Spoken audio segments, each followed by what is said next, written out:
celui qui ne change pas. Tu envoyais ta parole et ta parole nous guérit. Oui, Père, lève-toi en ces lieux. Que tes adversaires et les adversaires de tes enfants disparaissent.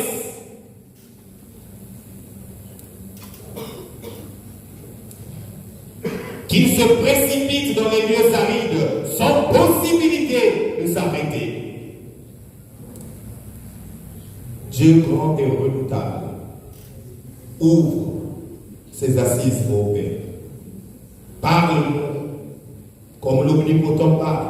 Parle-nous comme le Père parle à ses enfants. Remplis ton serviteur de ta parole.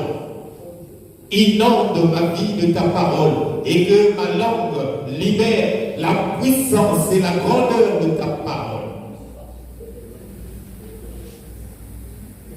Dieu saint et redoutable,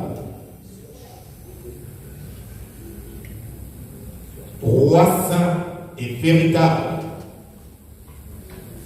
puissant en conseil, en parole et en action,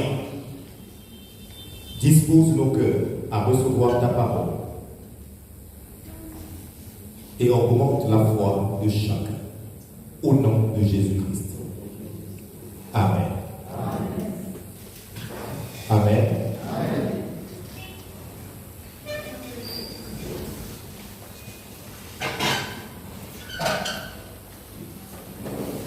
Bien-aimés, je vous salue au nom de notre Seigneur Jésus-Christ.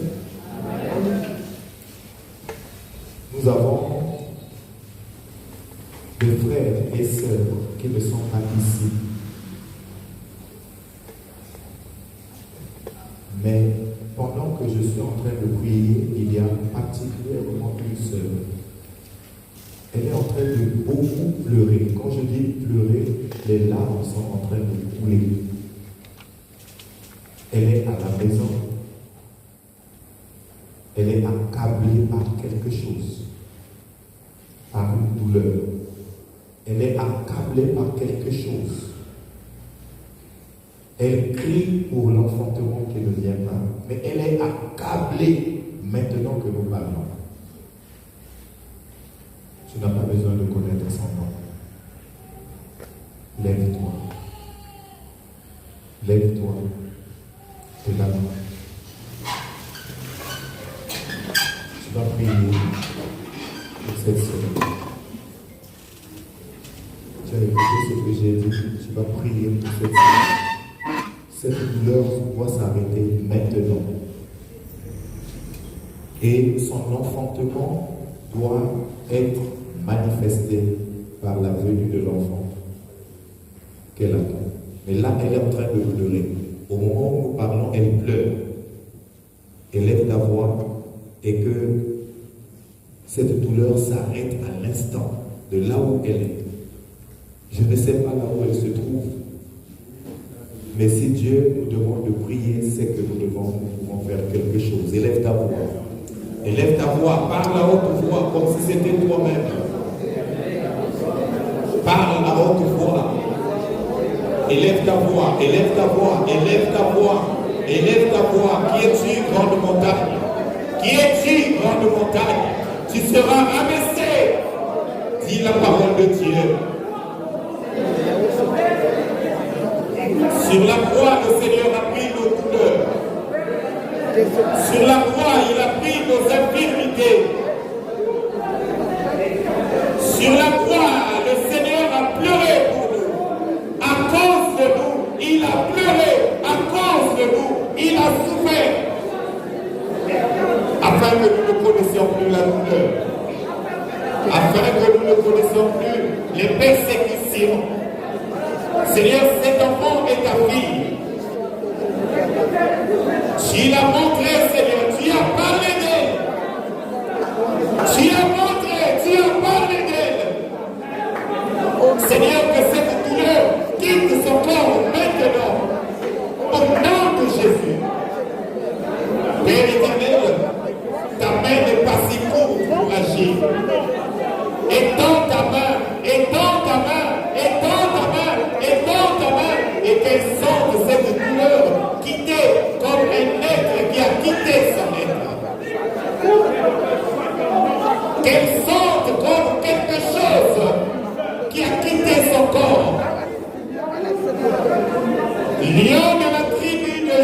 ça.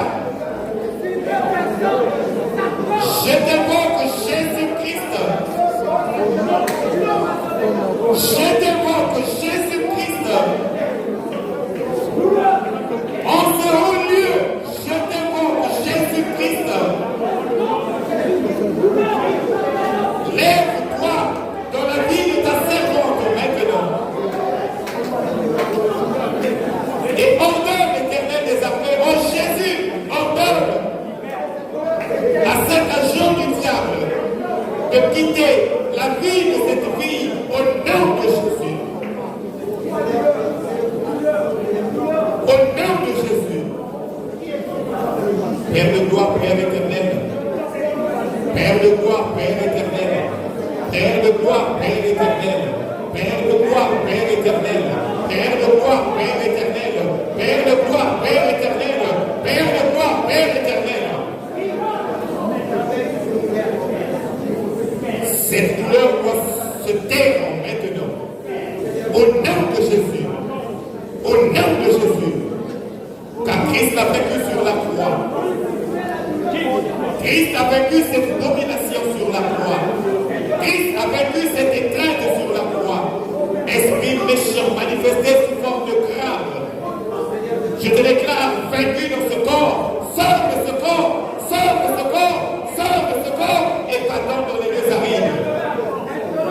Va tomber dans sa vie, esprit de crabe. Au nom de Jésus. Au nom de Jésus. Au nom de Jésus. Je déclare sa restauration intégrale. Je déclare sa restauration. Je déclare sa restauration. Qu'elle se lève. Qu'elle se lève. Qu'elle se lève. Qu'elle se réveille. Qu'elle se relève. Qu'elle se réveille et qu'elle cesse de pleurer. Qu'elle se lève. Qu'elle se réveille et qu'elle cesse de pleurer et qu'elle nous rejoigne, Seigneur. Qu'elle se lève. Qu'elle cesse de pleurer et qu'elle nous rejoigne, Seigneur. Au nom de Jésus. Seigneur, je bénis ton nom. Je glorifie ton nom. Merci pour la paix, la joie, la sécurité que tu viens de mettre en elle. Maintenant, au Père, dresse des limites que l'ennemi ne peut pas franchir et ne pourrait plus jamais franchir dans sa vie. Honneur et majesté à toi, Père. Puissance à toi, ô Dieu, dans le précieux et glorieux nom de Jésus-Christ. Amen. Amen. Que Dieu vous bénisse. Merci. Notre Dieu est fidèle et il ne voit pas la distance. Il est au ciel, nous sommes sur terre. Dans tout endroit, il peut agir. Et il a agi, et j'en suis convaincu qu'il a exaucé notre prière en ces lieux. Amen. Amen. Amen. Alors, nous allons poursuivre notre enseignement. Le thème que le Seigneur nous a donné, il a intitulé « Levez-vous, marchons pour faire, marchons contre et donc pour lui faire la guerre ». Le premier jour, nous avons parlé du concept « Levez-vous ». Pourquoi le Seigneur nous demande de nous lever. Hier, nous avons poursuivi notre travail avec qui marchera devant nous. Il y a une chose qui nous bloque dans notre marche et dans la victoire à remporter. Nous ne combattons pas pour remporter une victoire, mais nous combattons dans la victoire. Dans 1 Jean, chapitre 4, verset 4, le Seigneur nous dit une chose.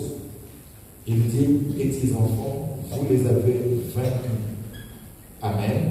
Il dit, vous les avez vaincus, car celui qui est en vous est plus grand que celui qui est dans le monde. Amen. Il dit, celui qui est en vous est plus grand que celui qui est dans le monde. Donc nous devons adopter une attitude afin que celui qui est en nous, afin que celui-là qui est en nous, qu'il agisse avec force et puissance et que, voilà, le verset est là, vous, petits enfants, vous êtes de Dieu, vous êtes de Dieu. Cela veut dire que vous appartenez à Dieu, vous êtes la propriété de Dieu et vous les avez vaincus parce que celui qui est en vous est plus grand que celui qui est dans le monde.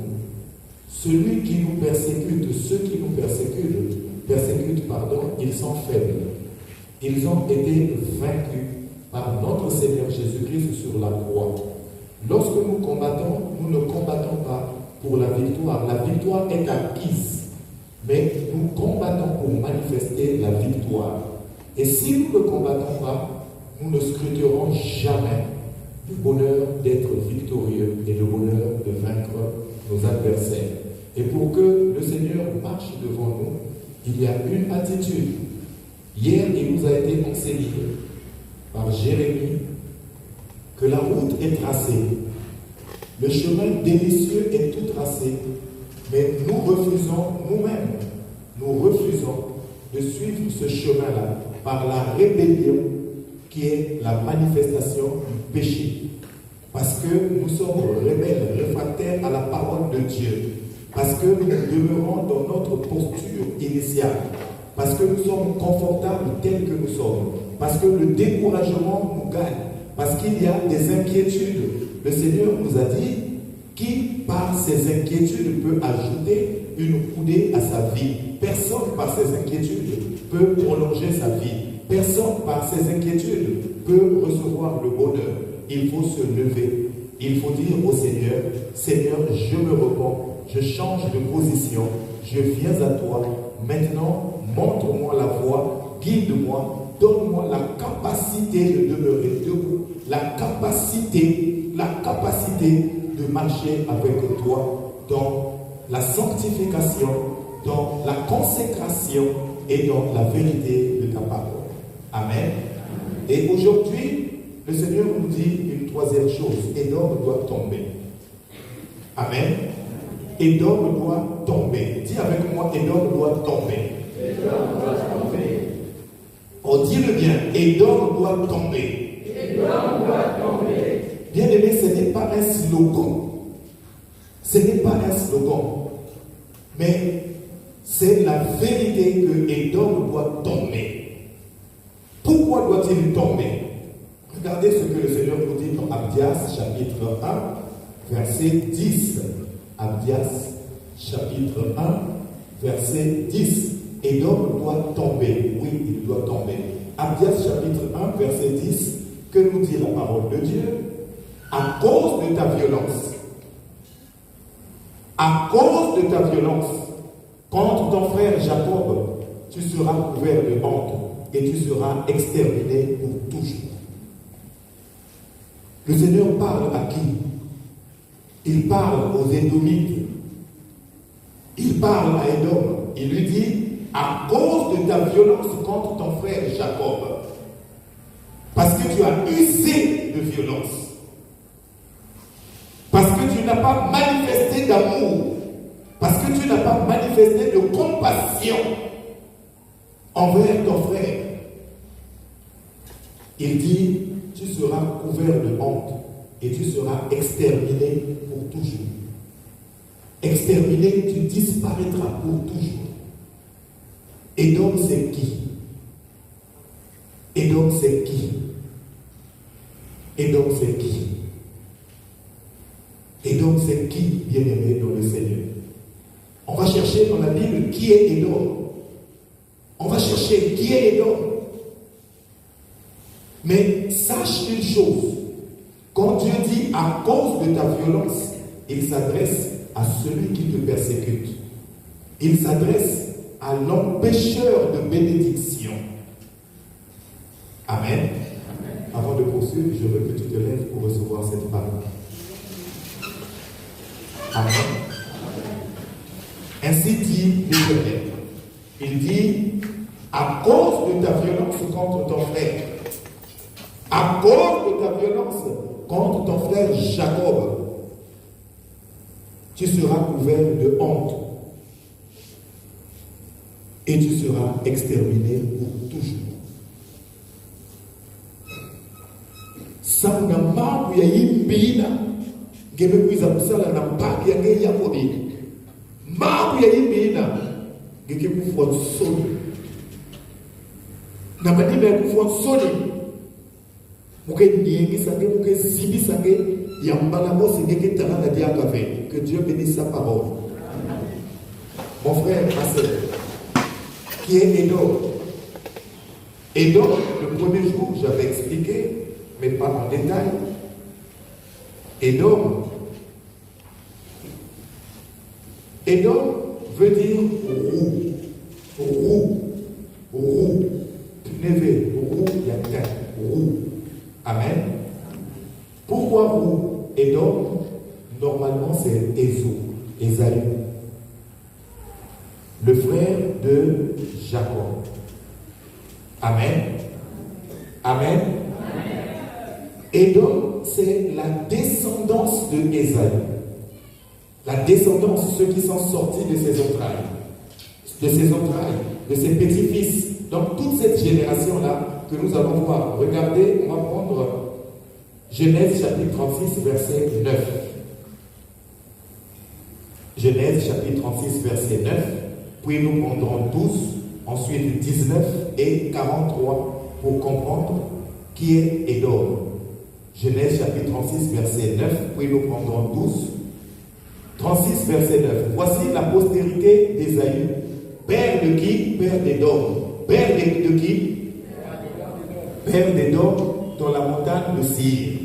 Donc ici le Seigneur nous dit, voici la postérité, ceux qui sont sortis de lui, ceux qui naquirent de Ésaü. Il y a lui qui est le père d'Édom. Verset 12, on va aller vite les amis en haut là. Et Timna était la concubine d'Éliphaz, fils d'Ésaü. Elle enfanta à Éliphaz Amalek. J'ai pris ce verset pour que nous sachions d'où vient Amalek aussi. Quand nous disons Amalek doit disparaître, d'où vient Amalek? Vous comprendrez que Amalek et Édom, c'est la même lignée, la même descendance. Donc, elle enfanta à Éliphaz Amalek, ce sont là les fils d'Ada, femme d'Ésaü. On va prendre le verset suivant, 19 que j'ai dit, 19. Ce sont là les fils d'Ésaü et ce sont là leurs chefs de tribu. Ésaü, c'est Édom. Amen. Attention, pose en haut là-bas. Quand je dis Ésaü, c'est Édom, que ton cœur ne se trouble pas. Ésaü, c'est Édom. Édom veut dire une personne. On dit que les que veut monter les tuer roux. Amen. Vous connaissez celui qui est roux. Voilà. Quand on dit Ésaü, c'est Édom, ça veut dire quoi? Ton enfant, c'est toi-même, non? Ta génération, ta descendance, c'est toi-même. Amen. Donc ce qui naquit de Ésaü. Verset 43. Verset 43. Verset 43. Verset 43. Le chef Magdiel, le chef Hiram, ce sont là les chefs d'Édom. Selon leur habitation dans le pays qu'ils possédaient, c'est là Ésaü, père d'Édom. Là, on a expliqué Ésaü, père d'Édom. Dans la Bible, il arrive qu'on appelle Ésaü par Édom, à cause de son teint, à cause de ce qu'il était. En hébreu, ça veut dire, Édom en hébreu, en français, ça veut dire, Édom en hébreu, en français, ça veut dire roux. Édom, c'est une contrée également, comme le Congo. Le Congo, donc une terre qu'on appelle Édom. Et les habitants de cette contrée sont les Édomites. Quand dans la Bible tu lis les Édomites, ça veut dire les habitants d'Édom. Ça veut aussi dire ceux qui sont nés d'Édom, ceux qui sont descendus d'Ésaü. Est-ce que c'est clair? Ésaü et Jacob sont deux frères jumeaux. Ésaü est sorti en premier, puis Jacob est sorti en second. Mais comment deux frères peuvent-ils se battre? Peuvent-ils avoir cette inimitié? Non pas seulement les deux frères qui normalement avaient fait la paix, mais pourquoi leur descendance continue à avoir cette inimitié? Et Dieu s'est fâché. Pourquoi? Dieu s'est irrité, pour reprendre l'adjectif qui est dans la Bible. Dieu s'est irrité. Alors pourquoi il s'est irrité? Pourquoi il s'est mis en colère? Lorsque Israël est sorti d'Égypte, Israël partait où? Israël partait vers la terre promise pour habiter la terre promise. La terre promise, c'est quoi pour toi? La terre promise, c'est le travail que tu recherches. La terre promise pour toi, c'est cette bénédiction que tu penses être à l'origine, qui devrait faire, ton bonheur, qui devrait faire ton bien-être et qui devait mettre la paix dans ton cœur. Et donc, la terre promise, c'est donc la réussite et le succès que tu attends et que tu recherches. Et donc, la terre promise, c'est également l'enfantement que tu cherches, mais qui est bloqué. Tu vas à l'hôpital, on te dit, tout est bien, mais la grossesse ne vient pas. Amen. La grossesse ne vient pas. La grossesse ne vient pas. La grossesse ne vient pas. Pourquoi? Parce que il y a un problème en toi. Le problème que tu as, ce n'est pas que tu es malade, mais c'est qu'il y a Édom qui bloque le passage. Quand le peuple de Dieu est arrivé dans le désert, à un moment donné, le peuple devait traverser la contrée qu'on appelle Édom, donc traverser la contrée des Édomites. Moïse, homme de Dieu, s'est adressé à Édom en frère. On pourra lire cela, c'est un peu, la lecture sera un peu longue, mais dans Nombre chapitre 20, si nous prenons le verset 14, vous verrez que Moïse s'est présenté en frère auprès des Édomites, c'est-à-dire en homme de paix. Il ne vient pas pour celui qui cherche la guerre. De Kadès, Moïse envoyait des messagers au roi d'Édom pour lui dire, ainsi parle ton frère, ainsi parle ton frère Israël, ainsi parle ton frère Israël. Tu sais toutes les souffrances que nous avons éprouvées. Ainsi parle ton frère. Moïse parle en homme de paix. Et il demande à Édom, au roi d'Édom, de laisser passer le peuple de Dieu, que le peuple passe par cette route-là. Mais Moïse fait même une promesse. Au verset 17, que dit Moïse? Moïse fait une promesse.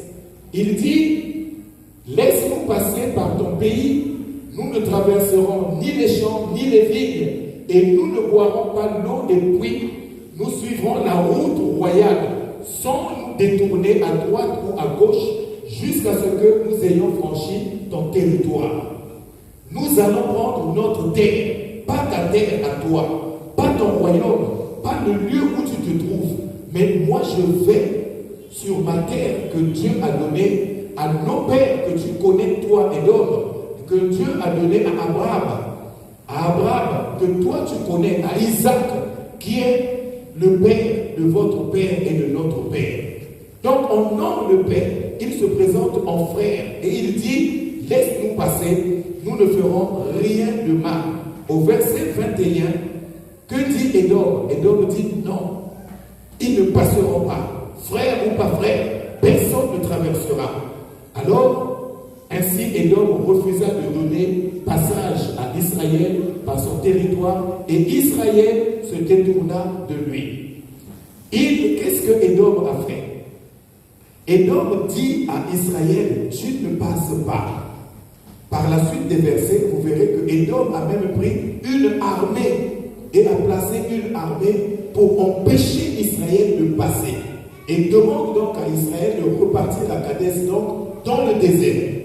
Et j'aime toujours prendre l'image que Israël c'est toi, Israël c'est moi. Il arrive à un moment donné où il doit traverser pour aller récupérer ce que Dieu avait promis à Abraham. Mais quelqu'un s'oppose et place une armée et renvoie Israël dans le désert. Le désert, c'est le lieu de la sécheresse. Le désert, c'est le lieu où il n'y a pas d'eau. Le désert, c'est le lieu qui symbolise les souffrances, les douleurs que nous pouvons avoir. Les douleurs, les souffrances, les maladies, les calamités que nous pouvons vivre. C'est ce que représente le désert. Donc, Édom les renvoie. Et Dieu s'est irrité. Dieu dit non, tu ne peux pas faire ça à un frère. Il est venu en homme de paix. Et parce qu'il est venu en homme de paix, tu aurais dû le laisser passer pour l'amour de Dieu.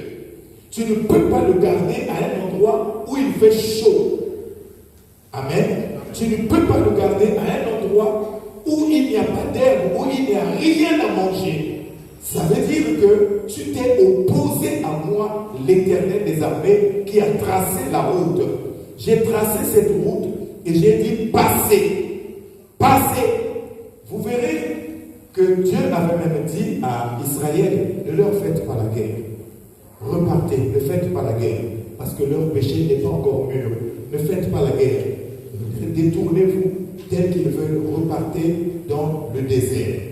Bien-aimés, Israël partait sur la terre promise, vers la terre promise, pour récupérer la terre où coule le lait et le miel. Quel est le lait? Quel est le nom du lait que toi tu recherches, que tu aimes boire? Quel est ce nom-là? Il y en a qui aiment Nido, il y en a qui aiment Milko, il y en a qui aiment, cite-moi les laits là, il y en a qui aiment quel lait? Cobel. Il y a plusieurs laits, il y en a qui aiment Bonnet Rouge, il y a plusieurs laits. Mais toi, quel est le nom du lait que tu recherches? Le lait que tu recherches, c'est le bonheur, c'est ce qui doit faire ton bien-être à toi. On dira la bénédiction que tu recherches. Mais qu'est-ce qui fait, qu'est-ce qui bloque le bonheur ou le bien-être dans ta vie? Ce que tu recherches, c'est ça, le lait et le miel que toi tu recherches. Mais il y a un géant qui s'oppose et qui dit, repars dans le désert. Tu dois repartir dans le désert. Si tu ne repars pas, mon armée va s'attaquer à toi. Or, quand Édom le dit, réveille-toi, réveille-toi, tu dormiras à la maison. Quand Édom dit, j'enverrai une armée contre toi, effectivement, Édom a placé une armée devant ses portes pour éviter que Israël traverse. Amen. Il a placé une armée pour combattre un peuple qui n'avait pas d'armes. Un peuple qui marchait à main nue, qui n'avait rien entre les mains, qui n'avait pas d'armes. Et Dieu s'est irrité et Dieu dit, mais il faut que cela s'arrête. Amen. Amen. Dieu dit, il faut que cela s'arrête. Ézéchiel chapitre 25, verset 12 à 14. Il y a une chose que Dieu va faire.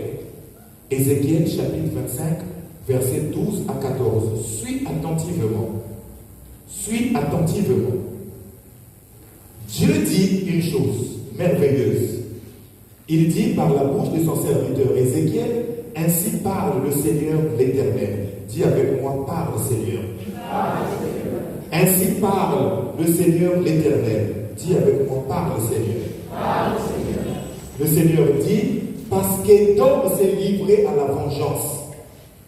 Il dit, puisque Édom s'est livré à la vengeance, Édom se souvient toujours de ce que Jacob avait fait à leur ancêtre Ésaü. Ils ont dit, c'est l'occasion ou jamais de les exterminer. Puisqu'ils se sont livrés à la vengeance, Dieu dit envers la maison de Juda, parce qu'il s'est rendu coupable et s'est vengé d'elle. Donc Édom s'est vengé et s'est vengé en disant, vous allez mourir de soif, vous allez périr, votre situation ne changera pas. Il y a un groupe, dans chaque ville, il y a des géants, il y a des entités qui sont là pour bloquer. Dans chaque quartier, il y a des géants, des entités qui sont là pour bloquer. Tu peux habiter un quartier, mais dans ce quartier, tu as toujours des rêves à ne pas comprendre. Tu as des situations, rien ne marche. Mais dès que tu changes de quartier, la vie est belle, tout est bien. Parce que tu es allé dans un autre environnement qui est bien. Tu étais dans un mauvais environnement. Il y a les Édomites qui sont partout. Mais ils ne sont pas plus nombreux que ceux qui sont avec nous. Ils ne sont pas plus forts que celui qui est en nous. Amen. Et c'est là notre force. Et Dieu dit, parce qu'ils se sont vengés, ils se sont rendus coupables. Au verset 13, il nous dit une chose.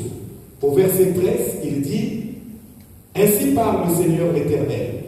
J'étends ma main sur Édom. Dieu étend la main sur Édom. J'en extermine les hommes et les bêtes. J'en fais un désert de Théman à Dédom. Ils tomberont par l'épée. Amen. Dieu dit, suivez bien comment les mots sont articulés et comment Dieu fait sa conjugaison quand il parle. Il dit, j'étends ma main. Donc c'est maintenant. La main de l'Éternel est là.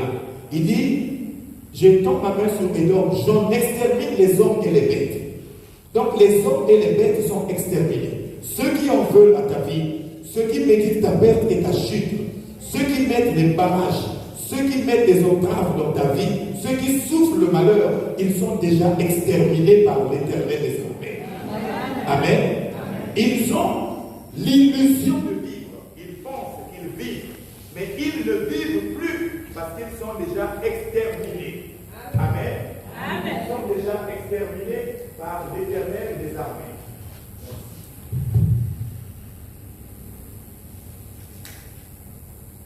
Ils sont déjà exterminés par l'Éternel des armées. Mais Dieu ne s'arrête pas là. Il ne s'arrête pas là. Il dit, j'en fais. Il dit, j'en extermine les hommes et les bêtes. J'en fais un désert. Donc c'est déjà un désert. J'en fais un désert de Tamar à Dedon. Mais, regardez la dernière phrase, le dernier groupe de mots. Ils tomberont par l'épée. Donc ils vivent encore, ils sont là, mais ils n'ont plus rien. Les puits sont en train de tarir, ils ne se rendent pas compte. Les champs sont en train de sécher, ils ne se rendent pas compte. Ils ne se rendent pas compte. Ils ne se rendent pas compte. Ils vivent, mais ils sont déjà morts.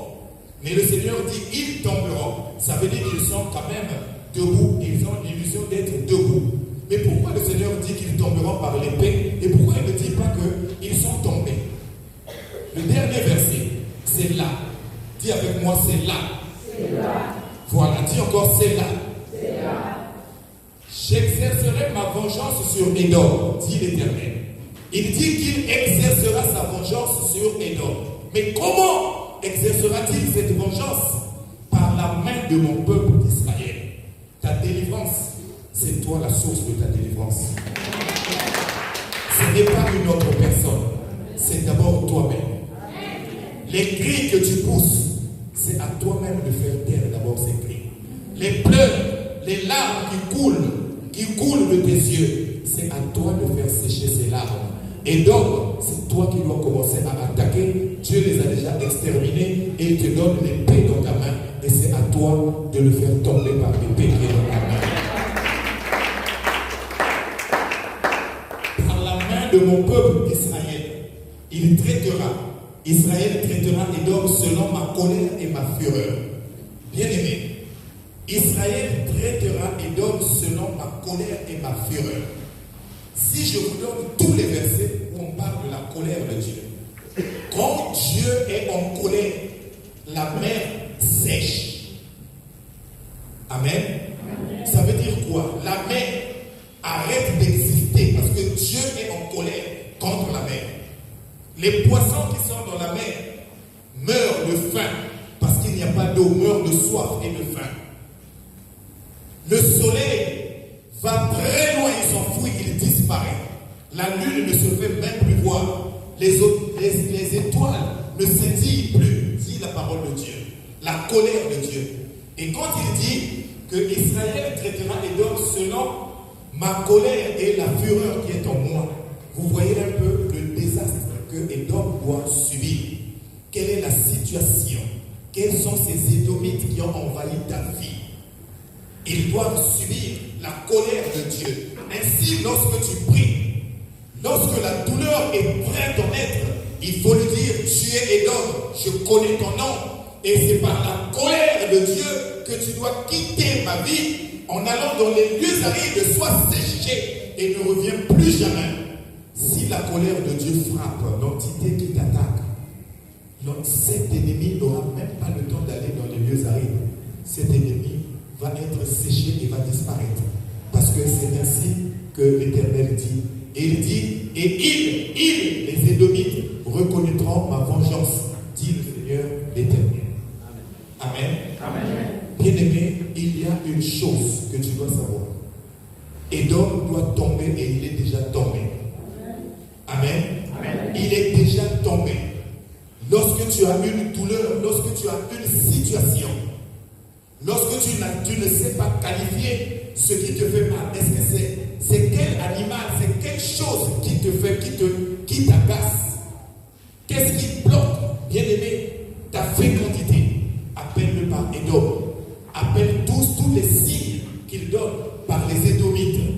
Amen. Par les Édomites. Et tu leur dis que la colère de Dieu, avec foi, avec assurance et avec action de grâce, il faut dire que la colère de Dieu s'enflamme sur toi. Parce que la colère de Dieu s'enflamme toujours. Amen. Il y a que parce il faut que la colère de Dieu s'abatte sur Édom qui t'empêche d'entrer dans ta bénédiction, dans ton bonheur, dans ton bien-être. Maintenant, toi, qu'est-ce que tu dois faire? Comment faire? Dieu dit que c'est par ta main. Ce n'est pas par sa main. Lui, il a déjà fait tout ce qu'il faut faire. Notre Seigneur sur la croix a déchiré l'acte dans les ordonnances pour condamner et qui subsistait contre nous. Dans votre famille, on a dit, personne ne peut avoir le travail. Jésus-Christ sur la croix a déchiré cette décision-là. Il a déchiré sur la croix. On dit dans votre famille, il y a des familles, toute une famille, personne n'a jamais acheté un vélo. Un vélo. Vélo que veut la famille, mais toi, le Seigneur dit, ce n'est pas de vélo qu'il s'agit, mais c'est de la voiture qu'il s'agit. Parce que tu dois aller au-delà de ce qui est bloqué. Quand ils ont fait leur alliance, ils ont dit, même vélo, même une moto, personne ne peut acheter. Mais Dieu dit, ok, la moto, ils n'achèteront pas, mais la voiture, ils achèteront. Ils ont parlé de locataire, mais lui, il te dit, toi, tu ne seras pas locataire, mais tu seras logeur. Donc, quelqu'un n'a pas locataire. Amen. Tu es logeur, tu es logeuse. Bien aimé, il faut avoir foi. La vie chrétienne est une vie de foi. Si tu ne saisis pas la parole que Dieu libère, bien aimé, tu ne verras pas le bonheur, tu ne verras pas la grâce de Dieu, tu ne verras pas le bien-être. Et si tu saisis la parole, tu verras la gloire de l'Éternel sur toi et le monde dira, il a quelque chose. Oui, j'ai quelque chose. Il a quelque chose. Il faut dire, oui, tu as quelque chose. On répond avec moi, tu as quelque chose. Oui, j'ai le Seigneur avec moi. Amen. Quelqu'un m'a dit, toi tu es qui? Tu as quoi toi? Tu es qui? J'ai dit, oh, je suis serviteur de Dieu et j'ai Jésus-Christ en moi. Tu blagues avec moi? J'ai dit, je ne peux pas blaguer avec toi. Tu m'as demandé, tu es qui? Tu as quoi? J'ai dit, j'ai l'Esprit de Dieu en moi. Ça me suffit. Ah, va-t'en. J'ai dit, à Zeka. Amen. On acclame pour le Seigneur. C'est à toi, bien-aimé dans le Seigneur, d'attaquer. Si tu te tais, si tu attends l'arrivée du pasteur, bien-aimé, le pasteur est en voyage. Tu attendras. Tu arrives dans 4 jours, mais pendant 4 jours, qu'est-ce que tu dois faire? Bien-aimé, le pasteur est disciple comme toi. Amen. Voici les miracles qui accompagneront ceux qui auront cru. Ceux qui auront cru, est-ce que tu as cru? Si tu as cru, tu chasseras les esprits impurs. Si tu as cru, tu marcheras sur les serpents. Si tu as cru, oui, tu imposeras les mains sur les malades et les malades seront guéris. Bien-aimé, lorsque la situation est grave, je dis, Seigneur, tu as dit, voici les miracles qui accompagneront ceux qui auront cru. Mais moi, je n'ai pas seulement cru, j'amène les gens à croire. Donc, j'ai droit à une double portion. Donc, quand je touche, il faut que le miracle s'accomplisse. Seigneur, accomplis. Si tu ne l'accomplis pas, donc tu ne m'as pas établi pour avoir une double portion. Amen. Amen. Il faut saisir la puissance de la parole. Il y a une chose, si tu ne fais rien, bien-aimé, le Seigneur te regardera. Nombre chapitre 10, verset 9. Nombre chapitre 10, verset 9. Que dit le Seigneur? Nombre chapitre 10, verset 9. Lorsque dans votre pays, vous irez à la guerre contre l'ennemi qui vous combattra. Quand tu iras à la guerre contre l'ennemi, qu'est-ce que tu dois faire? Oh, pose la question à celui qui est à côté de toi. Qu'est-ce que je dois faire? Oh, pose-lui la question. Qu'est-ce que je dois faire? Bien-aimé, le Seigneur répond. Vous sonnerez des trompettes avec éclat. Et vous serez présents au souvenir de l'Éternel. Qu'est-ce que ça veut dire, sonner de la trompette? et vous serez au souvenir de l'Éternel. Bien-aimés dans le Seigneur, bien-aimés dans le Seigneur, lorsque nous prions et lorsque je dis Seigneur, mets le nom de cet enfant dans le livre de ton souvenir. Dieu n'oublie rien. Donc le souvenir de Dieu, c'est Dieu lui-même. Il n'oublie rien. Il dit quand vous sonnerez de la trompette avec éclat, ça veut dire quoi? Lorsque vous crierez à l'Éternel, lorsque vous direz Père, tu es fort, tu es grand, tu es puissant, lorsque vous direz Roi saint et véritable, viens et donne-moi la puissance qu'il te donnera parce que tu l'honores. Il faut que tu cries à lui. Dieu d'abord, la guerre après. D'abord Dieu, la bataille suivra. Dieu d'abord, mais si tu vas à la bataille en disant Seigneur, tu sais, il y a la guerre, suis-moi. Non. Amen. Amen. Non. Bien-aimé, non. Dieu d'abord, la bataille plus tard. Quand tu as Dieu avec toi et quand il se lève, que dit la parole de Dieu? Nous avons vu dans Psaume 68, que dit la parole de Dieu? Quand Dieu se lève, ses adversaires fuient et ses ennemis disparaissent. Qu'est-ce que Jacob a fait? Jacob, qu'est-ce qu'il a fait avant d'affronter Ésaü, avant d'affronter le père des Édomites? Qu'est-ce qu'il a fait? On pose la question à celui qui est à côté de toi. Qu'est-ce qu'il a fait? Bien-aimé, dans Genèse chapitre 32, qu'est-ce qu'il s'est passé? Jacob a une armée. J'appelle une armée ses enfants, ses femmes et ses serviteurs. Il les sépare en deux. Il donne à un groupe, il donne des animaux, tout ce qu'il peut avoir. Au deuxième groupe, il fait la même chose. Puis il reste seul. Il dit, je vais rencontrer cet être. Il a une armée. Il va me combattre. Il est fort, plus fort que moi. Il n'a pas dit que la richesse suffit. Il était devenu riche. Il n'a pas dit que la richesse suffisait. Il s'est retiré. La parole de Dieu dit, lorsque dans votre pays, oui, va dans Genèse, mon frère. Il va, qu'est-ce qu'il va faire? Jacob, qu'est-ce qu'il fait?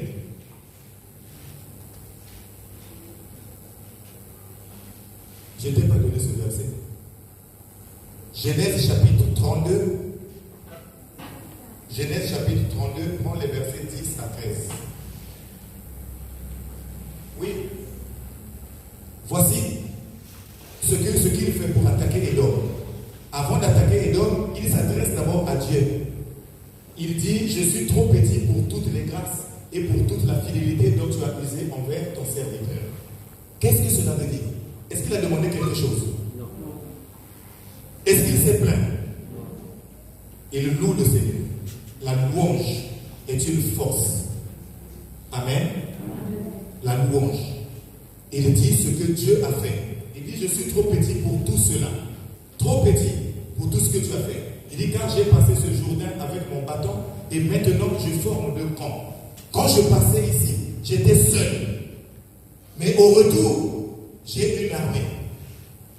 Et que dit le verset suivant? Va rapidement, on n'a pas assez de temps. Délivre-moi, là c'est sa demande maintenant, la prière de Jacob. Délivre-moi, je te prie, de la main de mon frère, de la main d'Ésaü, car je crains qu'il me vienne et qu'il ne me frappe avec la mère et les enfants. C'est-à-dire que si tu ne me délivres pas, quand il viendra, il va me frapper. Il va me frapper, il va frapper la mère et les enfants, donc mes femmes et leurs enfants. Amen.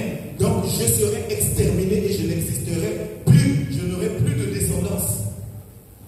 Puisque je vais mourir et ma descendance aussi va mourir, mes serviteurs vont disparaître, il n'y aura plus rien. Donc il est d'abord allé vers l'Éternel, il a demandé, et vous connaissez la suite, l'ange de l'Éternel est apparu, l'ange de l'Éternel est apparu au verset 29. Dieu a répondu à sa prière. Dieu lui a dit, dans sa prière, au verset 29, Jacob l'interrogea en disant, fais-moi, je te prie, connaître ton nom. Il répondit, pourquoi demandes-tu mon nom? Et il le bénit là. Il a reçu la bénédiction de Dieu parce qu'il a combattu le bon combat. Le verset précédent, je pense que le Seigneur lui a dit, tu as combattu contre Dieu et contre les hommes et tu les as vaincu. Donc Édom ne représente plus rien. Ainsi compris, lorsque Jacob s'est présenté devant son frère, c'est son frère maintenant qui voulait se prosterner devant lui. Qu'est-ce que cela veut dire? Son frère maintenant disait, mais pourquoi tu donnes tout ça? Mais non, tu es frère, mais non. C'est le frère maintenant qui se courbait et qui le tenait, l'embrassait et qui disait, mais tu es mon frère, nous sommes frères, mais quel est le mal que je peux te faire? Va avec tes serviteurs et avec tes biens. Moi je repars. Alors tu es venu avec une armée pour attaquer. Ceux-là qui te font la guerre. Lorsque tu iras chercher la puissance de Dieu et tu descendras avec cette puissance, ils te diront, ce n'est pas toi que nous cherchons.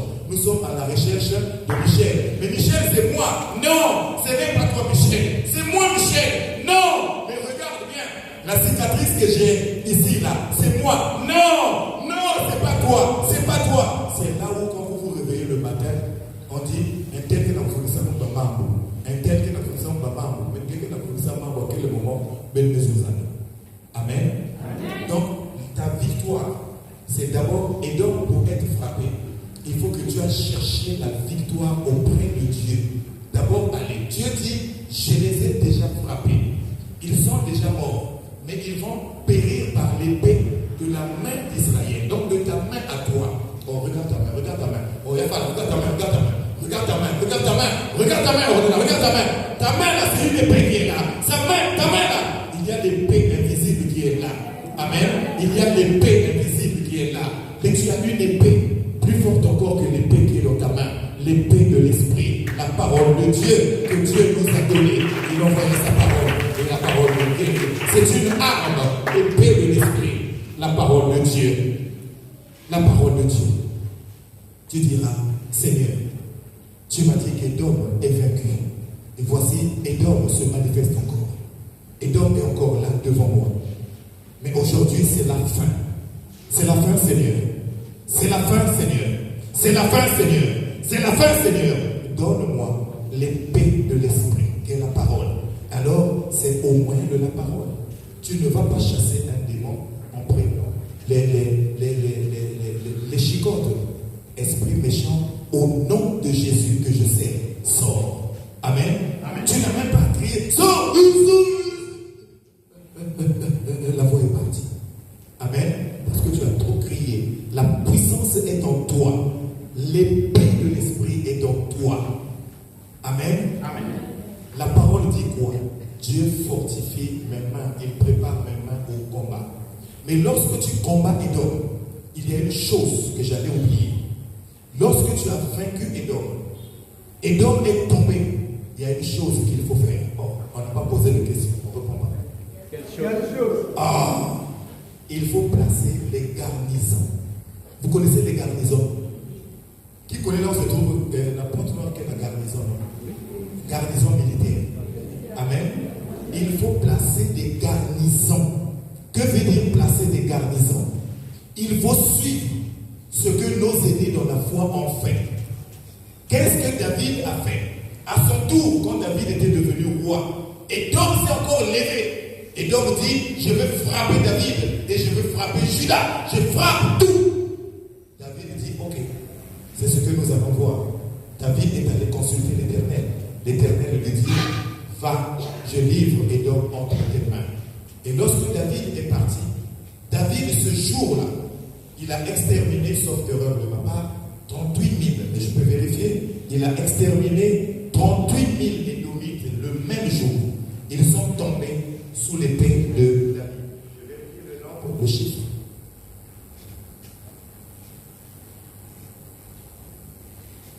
Ce jour-là, David bâtit 18 000 Édomites le même jour.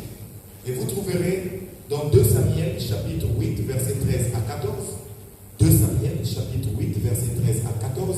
C'est le dernier verset pour ce soir. 2 Samuel verset 8, chapitre 8 verset 13 à 14.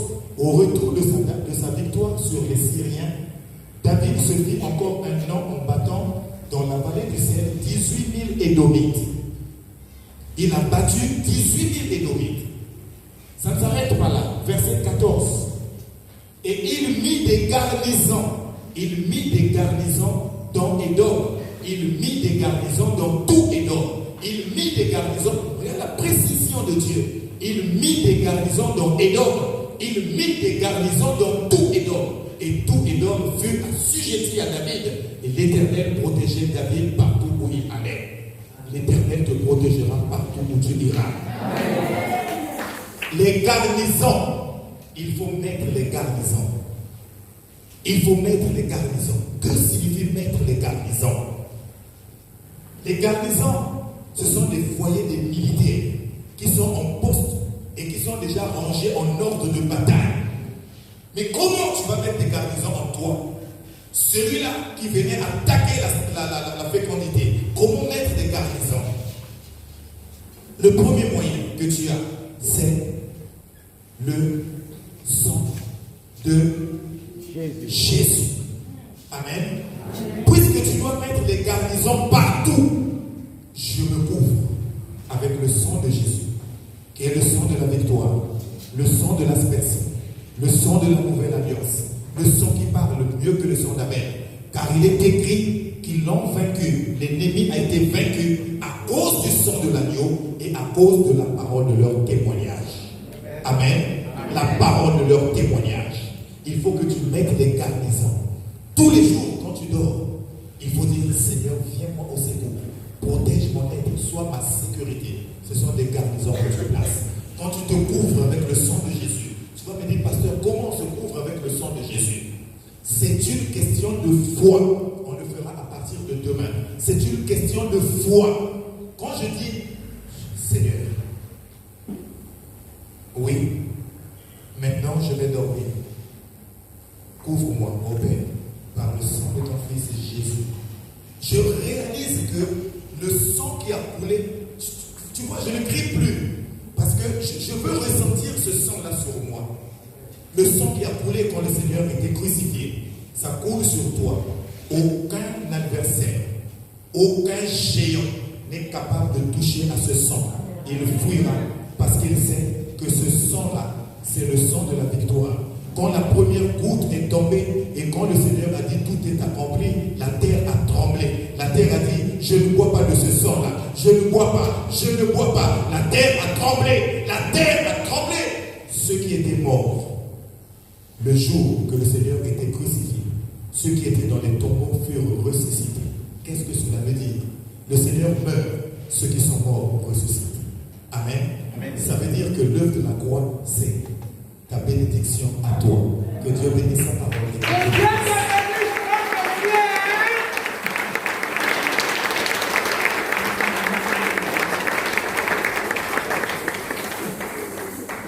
Roi saint et véritable, Père éternel, Dieu grand et redoutable, tu as prescrit 3 jours et nous voici à la fin. Tu as prescrit 3 autres jours de pratique. Oui, Père, prépare-nous cette nuit. Prépare-nous cette nuit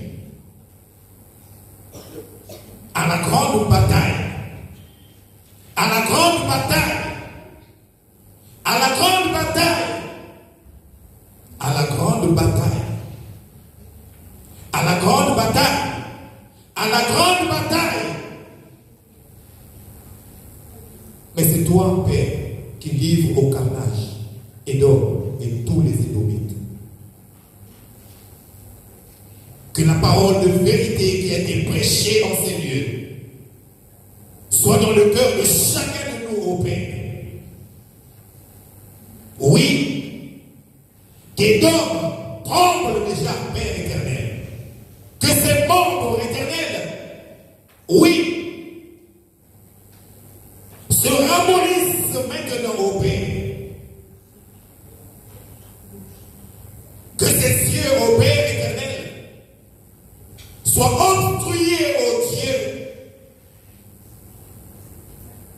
et que son être disparaisse devant ton peuple, ô Père. Grand roi, Père éternel, c'est par la main et de la main de tes serviteurs et de tes servantes qu'Édom va tomber par l'épée. Alors, donne à chacun la capacité, le pouvoir, l'autorité de marcher sur Édom.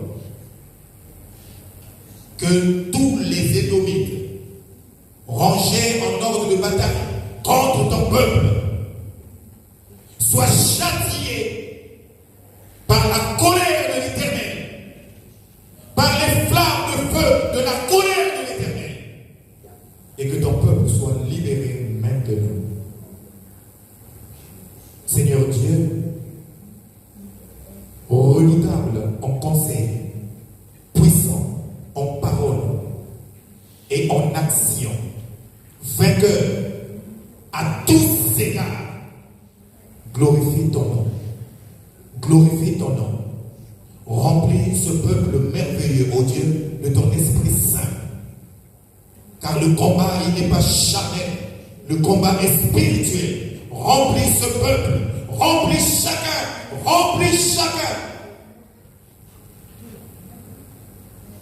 de ton Esprit Saint, et que chacune des personnes en ces lieux devienne une flamme de feu, un danger pour Édom, une coupe de délire pour Édom, une coupe d'égarement pour Édom, au nom de Jésus, au nom de Jésus, au nom de Jésus. Je glorifie ton nom, ô Père, pour la victoire que tu donnes à chacune des personnes en ces lieux. Édom est écrasé, Édom est écrasé, il est tranché maintenant, taillé en pièces par l'épée de l'Éternel. Je déclare chacune des personnes ici vainqueur devant Édom, vainqueur sur Édom, vainqueur sur les Édomites, vainqueur sur tout le peuple rangé contre ce peuple. Au nom de Jésus. Oui, Père, augmente la foi de chacun, afin que, posons les garnisons maintenant, ô Dieu, que ce peuple éternel des armées, ô Père, soit marqué par le sang de Jésus. Le sang de Jésus sur le visage de chacun dans ces lieux. Le sang de Jésus sur le visage de chacun. Le sang de Jésus. Et que chacun porte ton nom, ô Éternel. Afin que les racines du mal, les racines des alliances soient taillées en pièces. Car ce que toi tu n'as pas sémé doit être déraciné dès à présent. Je glorifie ton nom et je déclare la victoire de ce peuple sur Édom au nom de Jésus-Christ. Amen. Amen. Que le Seigneur vous bénisse.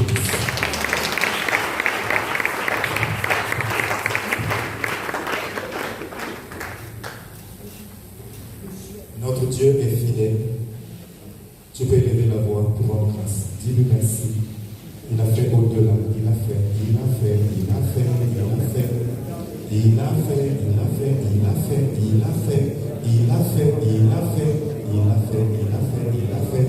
Édom est vaincu. Il a fait. Il a fait. Il a exterminé. Et les garnisons sont placées maintenant. Et Édom ne franchira plus le seuil de ta vie. Il ne franchira plus le seuil de ta vie.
14.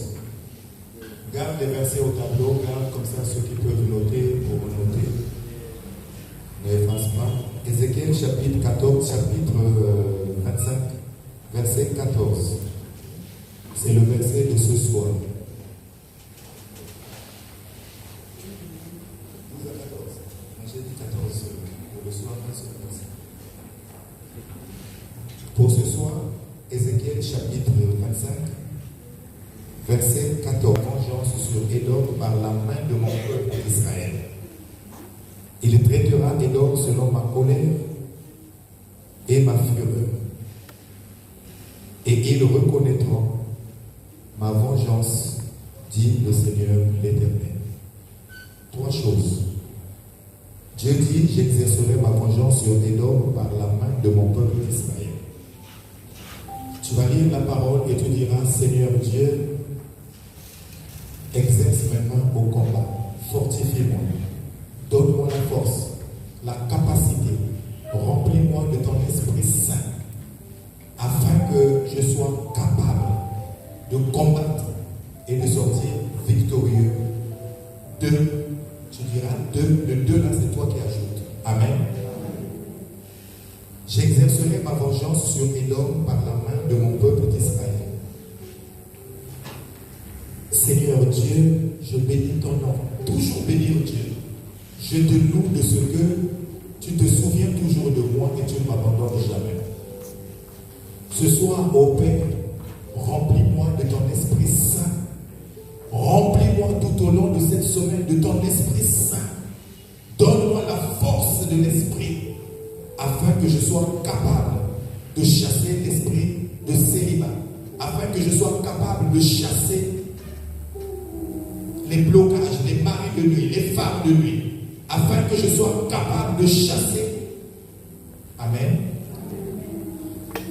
Et de marcher sur lui. Ensuite, il dit, il traitera Édom selon ma colère. Tu poursuis en disant que ta colère s'enflamme sur ce blocage, tu nommes ce blocage. Sur cette maladie, tu nommes la maladie. Que ta colère s'enflamme et qu'il soit exterminé. Seigneur, je voudrais reconnaître, voir ta vengeance et la manifestation de ta colère sur mes ennemis et la victoire que tu as réservée pour moi au nom de Jésus-Christ. Amen. Vous avez compris ce qu'il faut faire? Tu vas te réveiller 2 fois cette nuit parce que la nuit, c'est une nuit de combat aujourd'hui. La première fois, c'est toi qui choisis l'heure. La deuxième fois, c'est à 3h du matin. Donc tu peux te réveiller à 23h, tu peux te réveiller à minuit, tu peux te réveiller à 1h, mais n'oublie pas 3h. Amen. Et tu feras la même prière. Et au réveil, tu feras la même prière. Et tu ressentiras quelque chose quand tu vas te réveiller. Quand tu vas te réveiller, tu ressentiras quelque chose. Tu ressentiras quelque chose. Tu me le diras demain quand tu viendras. À 9h, tu reprends la même prière. À midi, à 15h, soyons ponctuels à 18h en cellule. Amen. Nous étions ici avec les chants. 17h30 avec 4 personnes. 4 personnes. 17h30. 18h, 6 personnes. C'est pas bien. Et là, la salle est remplie. Soyons à l'heure demain. Je vais prier, puis nous allons faire le front et nous entrerons. Amen. Père, tu as donné une parole et une direction à suivre. Une parole et une direction. De la même manière que tu as prescrit à Josué de faire le tour de Jéricho avant le son de la trompette, tu nous as donné une direction et une marche à suivre, afin que Édom soit exterminé définitivement. 2 fois, tu as prescrit cette nuit, où nous devons nous réveiller, une fois à l'heure de notre choix, mais qui est en heure à toi. La deuxième fois, à 3h du matin, réveille-nous au Père et glorifie ton nom au moyen de ton Esprit Saint. Mets des garnisons Oui, Père, tout autour de nos maisons, tout autour de nous. Des garnisons formées par les anges les plus puissants de l'Éternel. Et afin que la nuit soit douce et paisible, soit notre paix et notre sécurité. Au nom de Jésus.